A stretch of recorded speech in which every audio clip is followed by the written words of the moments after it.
बद्रीनाथ और मंगलौर उपचुनाव में हार के बाद बीजेपी में हलचल मची हुई है। अभी हाल ही में कार्य समिति की बैठक में जिस तरह पूर्व मुख्यमंत्री तीरथ सिंह रावत ने पार्टी को आईना दिखाया, उससे ये तो साफ है कि अंदर खाने बीजेपी में सब कुछ ठीक चल नहीं रहा।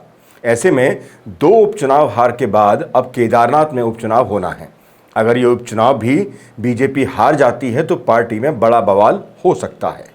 केदारनाथ में कौन जीतेगा, इस पर सभी की निगाहें लगी रहेंगी। केदारनाथ में जीत हार का सबसे बड़ा फैसला प्रत्याशी चयन पर निर्भर करेगा, जिसके लिए भाजपा और कांग्रेस दोनों ने ही मंथन करना शुरू कर दिया है, क्योंकि दोनों ही तरफ जिम्मा है अपने सुप्रीम बॉस की नज़र में गोल्डन बॉय बनने का। एक तरफ मोदी हैं और दूसरी तरफ राहुल गांधी।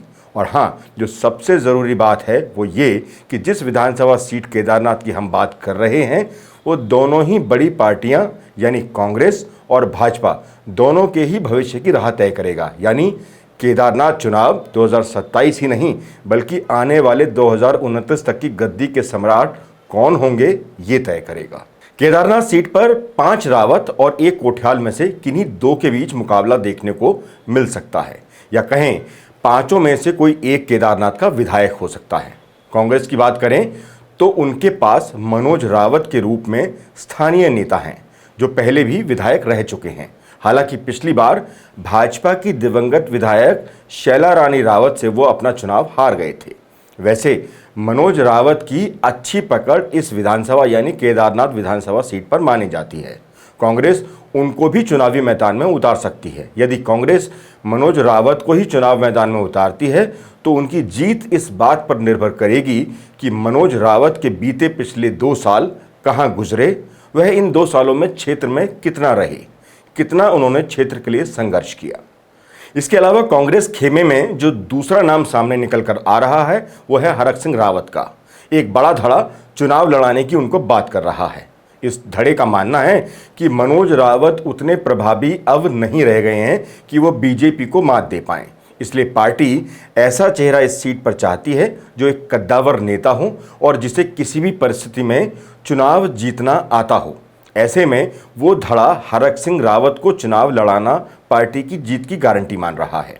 हरक सिंह रावत के फेवर में एक चीज़ ज़रूर जाती है कि वो एकमात्र ऐसे नेता के तौर पर उत्तराखंड में जाने जाते हैं कि उन्होंने जिस भी विधानसभा सीट से अपना चुनाव लड़ा वहां से जीत दर्ज करने में वो कामयाब हुए। रुद्रप्रयाग विधानसभा चुनाव तो पूरे प्रदेश ने देखा, जहां हरक सिंह रावत ने अपने ही संबंधी और रुद्रप्रयाग में भाजपा के दिग्गज नेता मातवर सिंह कंडारी को, जो रुद्रप्रयाग विधानसभा के ऐसे नेता के तौर पर पहचान रखते थे कि उनको घर घर जानता था, बच्चे बच्चे के जुमा पर उनका नाम और उनकी जुमा पर बच्चे बच्चे का नाम था। लेकिन हरक सिंह रावत ने जिस तरह वो चुनाव लड़ा और स्थापित और ज़मीनी नेता मातबर सिंह कंडारी को महज 1 माह से कम समय में यहाँ से पटखनी दी, वो बताता है कि हरक सिंह रावत का चुनाव लड़ने का तरीका बेहद एग्रेसिव है और वो चुनावी शतरंज को भली भांति समझते भी हैं। जैसा हमने पहले के वीडियो में भी कहा था कि हरक सिंह रावत जब चुनाव लड़ते हैं तो पार्टी और संगठन से अलग पर्दे के पीछे एक ऐसी टीम उनके लिए काम करती है जिसको कोई जानता ही नहीं है, और यही हरक सिंह की मजबूती का भी सबसे बड़ा कारण माना जाता है। हरक सिंह रावत भी शायद यही चाहेंगे कि उन्हें टिकट मिले, वह लड़ें और वो जीतकर एक बार फिर सक्रिय राजनीति में आगे आएं। हरक सिंह का विधानसभा पहुंचना भी सदन के अंदर कांग्रेस की एक मजबूत आवाज में बढ़ोतरी जैसा ही होगा। लेकिन हरक सिंह रावत के पक्ष में खड़े धड़े के लिए ये इतना आसान भी नहीं होगा, क्योंकि हरीश रावत खेमा बिल्कुल भी नहीं चाहेगा कि हरक सिंह को टिकट मिले। इसलिए वो किसी अन्य या मनोज रावत की पैरवी कर सकता है। इसके अतिरिक्त तो हो सकता है कि कांग्रेस हरीश रावत को ही न चुनाव लड़ा दे। पहले भी कांग्रेस की तरफ से उनके यहाँ चुनाव लड़ने की बात उठी थी, क्योंकि केदारनाथ ही वो जगह थी जिसने हरीश रावत को मुख्यमंत्री की कुर्सी तक पहुंचाया था। बाबा केदार के आशीर्वाद से ही हरीश रावत 1 फरवरी 2014 को प्रदेश के मुख्यमंत्री बने थे। उससे पहले उन्होंने 2013 की महाआपदा के समय केदारनाथ में पैदल जा जाकर खूब कंकाल तलाशे थे और विजय बहुगुणा का सफाया हो गया था। हरीश रावत 2017 के चुनाव में केदारनाथ विधानसभा से चुनाव अगर लड़ते तो निश्चित तौर से वह विधायक बन सकते थे और प्रदेश में नेता प्रतिपक्ष भी। पर वह तो हरिद्वार ग्रामीण और किच्छा चले गए और मनोज रावत को चुनाव के मैदान में उतारकर अपना आशीर्वाद उन्हें प्रदान कर दिया। माना जाता है कि कुछ निर्दलीय चुनाव लड़ने वाले भी उस दौरान उनके संपर्क में थे। मतलब साफ था कि जो भी जीतेगा आएगा तो हरदा के पास ही। खैर, ये सब बातें पुरानी हैं और सही बात यह है कि हरदा के अपने लिए गए व्यक्तिगत राजनीतिक फैसले हमेशा ही उनके लिए गलत साबित होते आए हैं। भले ही वो राजनीति के बड़े चाणक्य क्यों ना हो, पर खुद के लिए हमेशा उन्होंने गलत फैसले ही लिए हैं और इसलिए उनको लगातार कुछ चुनाव छोड़ दें तो उनको हार मिलती रही है। अब देखना होगा कि केदारनाथ विधानसभा के उपचुनाव में हरीश अपने लिए फैसला लेंगे और जमीन तलाशेंगे या फिर जिसे पार्टी चुनाव लड़वाएगी उसके प्रचार में अपनी पूरी ताकत लगाएंगे। कांग्रेस के साथ ही उत्तराखंड भाजपा भी कदम फूंक फूंक कर रख रही है क्योंकि उसके सामने अपनी सीट बचाने की चुनौती है, खासकर मंगलौर और बद्रीनाथ में हार के बाद। इन दो उपचुनाव में तो पार्टी अध्यक्ष महेंद्र भट्ट ने यह कहकर किनारा कर लिया कि हमारी सीट थी ही नहीं, कांग्रेस और बसपा की थी। मगर प्रदेश सम्मेलन में पूर्व मुख्यमंत्री तीरथ सिंह रावत के कटाक्ष ने पार्टी को सोचने पर मजबूर किया है। लिहाजा भाजपा यूं ही किसी को टिकट देगी नहीं, जैसे उसने मंगलौर और बद्रीनाथ सीट पर किया। अब बीजेपी को भी प्रत्याशी चयन में माथापच्ची करनी पड़ेगी। इसमें कई मुश्किलें भी उनको सामने आ सकती हैं। जिस तरह से बीजेपी के अंदर अब आवाज़ें उठने लगी हैं, उससे अब बीजेपी को फूंक फूंक कर कदम रखना पड़ेगा क्योंकि एक बड़ी गलती हुई और केदारनाथ सीट हाथ से गई। यहां पर बीजेपी दिवंगत विधायक शैला रानी रावत की बेटी ऐश्वर्या रावत को टिकट दे सकती हैं, इसकी सबसे ज्यादा संभावनाएं हैं। बीजेपी सहानुभूति के सहारे इस सीट को बरकरार रखने की कोशिश कर सकती है, पर सवाल शायद उनको टिकट देने पर भी खड़े हो सकते हैं। सवाल उठ सकते हैं परिवारवाद के। सवाल ये भी उठेंगे कि उनकी उम्मीदों पर पानी नहीं फिरेगा जो शैला रानी के बाद दूसरी पंक्ति में खड़े हैं और सालों से पार्टी का झंडा डंडा उठाए हुए हैं। यहां उन जमीनी कार्यकर्ताओं की नाराजगी अगर हुई तो कांग्रेस को फायदा मिलना तय है। इससे तर मुमकिन यह भी है कि ऐश्वर्या को अपनी मां के नाम का फायदा मिल सकता है क्योंकि शैला रानी रावत की सबसे बड़ी खासियत ये रही थी कि उन्होंने पहाड़ की राजनीति कभी देहरादून में बैठकर की नहीं। वह 365 दिनों में से लगभग 250 दिन अपने जनता और क्षेत्र के बीच में ही रहीं। उनके साथ खासकर उनकी मृत्यु के बाद जनता की भावनाएं उनके और उनके परिवार के साथ रहेंगी। ऐसे में उनकी बेटी को टिकट मिला तो इसका फायदा भी भाजपा को मिल सकता है। भाजपा के पास इस सीट पर और भी कई चेहरे हैं जिन पर भारतीय जनता पार्टी दांव लगा सकती है। उनमें से एक हैं आप पार्टी के सीएम पद का चेहरा रहे कर्नल अजय कोठियाल। यदि भाजपा कर्नल कोठियाल को टिकट देती है तो कर्नल अजय कोठियाल भी भाजपा के टिकट पर सीट निकाल सकते हैं क्योंकि केदारनाथ घाटी का बच्चा बच्चा कर्नल कोठियाल से परिचित है और कर्नल कोठियाल पूरी केदारनाथ विधानसभा से।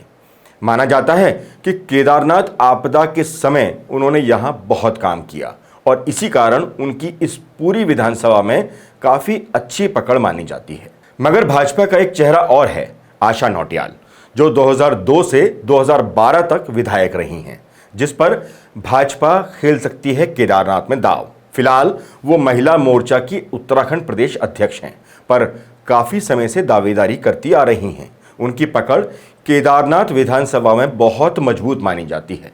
भाजपा को सबसे ज़्यादा चिंता अगर है तो बस यही कि अगर आशा नौटियाल को इस बार के चुनाव में टिकट नहीं मिलता है तो वो कहीं नाराज हो निर्दलीय चुनाव मैदान में न उतर जाएं। ऐसा पिछले बार के चुनावों के दौरान भी चर्चा में रहा था, मगर किसी तरह डैमेज कंट्रोल कर लिया गया था। पर इस बार के चुनाव में उनकी नाराज़गी अगर हुई और वो निर्दलीय मैदान में उतरी तो यकीनन उसका फ़ायदा उठा कांग्रेस अपने एक और विधायक को मंगलौर और बद्रीनाथ के साथ ही केदारनाथ सीट से विधानसभा भेज सकती है। इस सीट पर भाजपा का एक चेहरा ऐसा भी है जिस पर कोई चुनावी पंडित ज़्यादा बात कर नहीं रहा। वो चेहरा जो चुनाव का नतीजा कहीं भी मोड़ने की कुव्वत रखता है। वो चेहरा जो अपनी ताकत पहले भी बीजेपी और कांग्रेस दोनों ही पार्टियों को दिखा चुका है। फिलहाल भाजपा ज्वाइन करने के बाद अब वो भाजपा के पाले में है। यानी केदारनाथ विधानसभा से निर्दलीय चुनाव लड़ने वाले कुलदीप सिंह रावत अब भाजपा में हैं, इसलिए टिकट की रेस में वो भी रहेंगे और यदि टिकट न मिला तो पार्टी छोड़कर निर्दलीय भी चुनाव लड़ सकते हैं। भाजपा के लिए नाक का सवाल बनी केदारनाथ विधानसभा सीट में कुलदीप रावत की भूमिका बहुत अहम हो सकती है। 2017 में कांग्रेस प्रत्याशी मनोज रावत ने जीत दर्ज की थी, तब भी दूसरे नंबर पर रहे निर्दलीय प्रत्याशी कुलदीप सिंह रावत मात्र 800 मतों से हारे थे।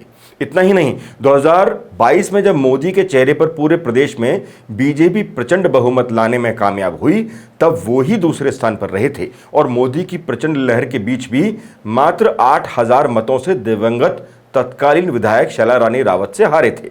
इसका मतलब इस पूरे चुनाव में उन पर सबकी नजर रहेंगी। टिकट न मिलने की सूरत में कुलदीप सिंह रावत अगर फिर निर्दलीय चुनाव लड़ेंगे तो भाजपा और कांग्रेस दोनों की ही चिंताएं बढ़ना तय हैं। बीजेपी किसे उम्मीदवार बनाती है ये अभी किसी के सामने परोक्ष नहीं है, लेकिन बीजेपी के अंदर की सियासत के लिए ये चुनाव यानी उपचुनाव बहुत अहम साबित होने वाला है। 2 उपचुनाव में हार के बाद अगर ये सीट भी हाथ से जाती है तो मानकर चलिए 2027 का विधानसभा चुनाव बीजेपी के लिए खतरे की घंटी बजा सकता है और यकीनन किसी और कप्तान के नेतृत्व में लड़ा जा सकता है। इस सीट पर बीजेपी की कई और मुश्किलें उसका काम बिगाड़ सकती हैं।